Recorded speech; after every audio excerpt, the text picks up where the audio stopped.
This is for you. It's me. Ay! Yun na.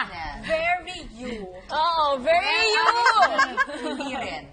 Hindi rin ba? Taklesa talaga ako sa friends. Tsaka pagka pinag-uusapan kapatid ko, kaibigan ko, pamilya ko. Pero pag ibang tao, yung pinadudugo na nga naman ni Kiriste kami ko, kunyari hindi ko pa napapansin eh. Talagang promise na Naiya ka, Ma. Oo, naiya ako sabihin. Ang hapdi-hapdi na, di ba? Minsan siguro pagka sorry po, pag may, yung wala ka sa mood, yung malaki yung binagdadaanan mo, tapos may magpapicture sa'yo.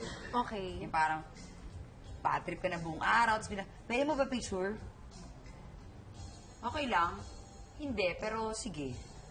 Kasi hirap pag-smile eh, di ba? Gusto ko yung nagpapaliwanag ka, Ma. Yung kasi ba, parang mukha ba akong gustong mag-smile today, yung, o di sige, picture tayo. Na ganyan, yun, sorry, hindi ko siya ma-justify. But, Kailangan nyo intindihin. Nasa totoong buhay, kapag bad trip ka, mahirap ngumiti. Oo. At hindi nakakatawa yung, hindi ka picture tayo. Hindi siya nakakatawa. Oo. Hindi siya nakakatawa, sorry. Yun. Ganyan, mga ganyan.